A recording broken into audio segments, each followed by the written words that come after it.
The plasma cannon fire had stopped 3 hours ago, but Sergeant Marcus Chun still kept his head low as he crawled through the twisted metal wreckage of what used to be his Eltharian battlecruiser.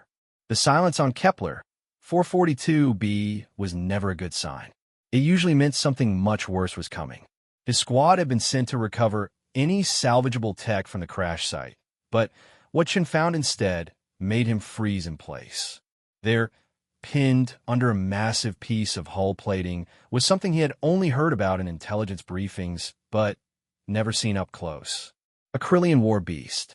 The creature was enormous, easily the size of a small vehicle, with midnight black fur that seemed to absorb light itself. Its 6 powerful legs were built like tree trunks, designed to carry warriors into battle at incredible speeds. What caught Chin's attention immediately were the dozens of cybernetic implants covering its body. Neural interface ports, tactical display units, and what looked like advanced targeting systems were grafted directly into its skull and spine. But this war beast was different from the monsters described in their briefings. This one was whimpering. Chen had fought against Krillian forces for 2 years. He knew their war beasts were supposed to be mindless killing machines, bred and programmed for nothing but destruction. Yet this creature's eyes held an intelligence that made him uncomfortable. When it noticed him approaching, it didn't snarl or attempt to attack. Instead, it tried to back away, fear clearly visible in its glowing amber eyes. The beast's breathing was labored, and Chun could see multiple wounds across its body. Some were clearly from the crash, but others looked older, much older. Scars crisscrossed its hide in patterns that suggested repeated punishment rather than battle damage. Most disturbing were the burn marks around several of the cybernetic implants, as if someone had been using them to deliver electric shocks. Shin activated his comm unit.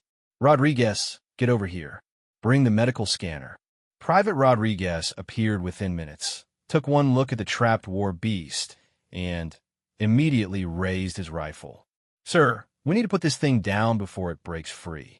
"Lower your weapon." "Rodriguez, look at it. Really look at it."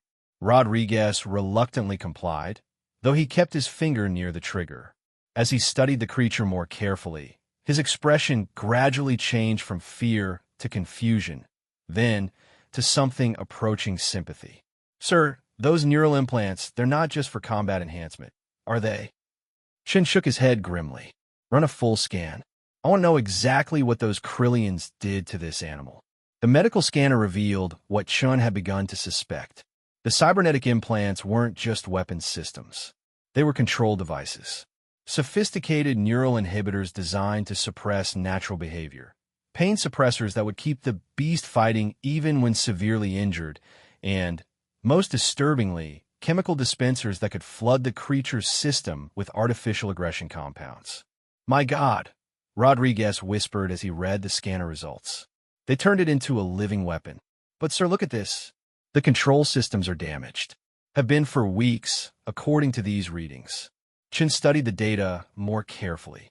The creature's natural personality had been slowly reasserting itself as the control implants failed. What they were looking at wasn't a war beast at all, at least not anymore. It was a highly intelligent animal that had been tortured and enslaved for purposes it never chose. The creature's ears perked up as Chun approached slowly, his hands visible and empty. It watched him carefully, but didn't show any signs of aggression. When Chun knelt down beside the trapped limb, the war beast actually moved slightly to give him better access to the debris pinning it down. "Rodriguez, help me move this plating." "Carefully." "Sir, are you sure this is wise? Even if it's not hostile now, we don't know how it might react once it's free." Chun was already positioning himself to lift. "Look at its eyes, Rodriguez. When's the last time you saw fear like that in a predator? This isn't a monster. It's a victim." Working together, they managed to shift the heavy metal enough for the creature to pull its leg free. To their surprise, instead of immediately fleeing, the war beast remained where it was, studying them both with obvious curiosity. It flexed its freed limb experimentally, wincing at what was clearly a significant injury. Chin noticed something else that made his chest tighten with anger. Around the creature's neck was a collar studded with small devices he recognized as shock generators. The fur beneath the collar was burned and scarred from repeated use. Whoever had owned this animal had used pain as their primary means of control. The war beast made a sound then, something between a whine and a rumble that was clearly communicative. It tilted its head toward Chun in a gesture that was universally recognizable across species as a request for help. "Can you scan for any tracking devices?" Chun asked Rodriguez. "If the Krillians can locate this thing, we need to know about it." The scan revealed multiple tracking implants, all of which appeared to be inactive due to battle damage. More importantly, it also revealed something else. The creature was starving. According to the medical readings, it hadn't eaten in over a week. Shin made a decision that would have gotten him court-martialed if his commanding officers had known about it. He pulled out one of his emergency ration packs and offered it to the war beast. The creature sniffed cautiously at first, then began eating with desperate hunger, all the while keeping its eyes on Chun, as if expecting punishment for accepting the food. "Sir," Rodriguez said quietly, "my grandmother had a dog that acted like this. Rescued it from people who used to beat it. Took months before it stopped flinching every time someone raised their hand." Shin nodded, watching as the war beast finished the ration pack, and looked up at him with what could only be described as gratitude. "The question is, what do we do now? We can't exactly bring it back to base." Before Rodriguez could answer, their comm units crackled to life. "All units, this is command. Long-range sensors are detecting incoming Krillian ships. ETA 40 minutes. All recovery teams return to base immediately." Shin looked at the war beast, then at the collar around its neck, then back at Rodriguez. "Help me get that collar off. Whatever else happens, this animal isn't going back to being someone's slave." The collar's locking mechanism was sophisticated, but not impossible to bypass with the right tools. As it fell away, the creature's entire demeanor changed. Its posture straightened, its ears became more alert, and for the first time, it made a sound that might have been contentment. But their time was running out. Chin could already hear the distant rumble of approaching ships. He had to make a choice, and he had to make it fast. Leave the creature here to face whatever the Krillians had planned for their escaped war beast, or find some way to help it that wouldn't compromise his mission or endanger his squad. The war beast seemed to understand their urgency. It struggled to its feet despite its injured leg and moved closer to Chun, pressing its massive head against his shoulder in a gesture of trust that nearly broke his heart.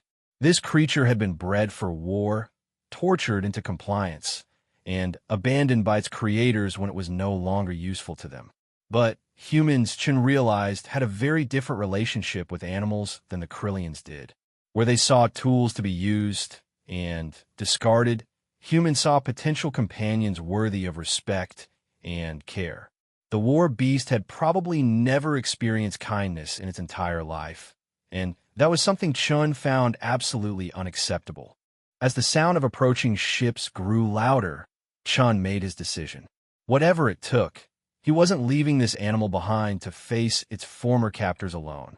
Chin's mind raced as the Krillian ships grew closer. Standard protocol demanded immediate evacuation, but leaving the war beast behind felt like abandoning a wounded soldier. He'd never been able to do that to a human, and despite its alien origins, this creature had clearly become something more than just a weapon. "Rodriguez, can you patch into the creature's neural interface?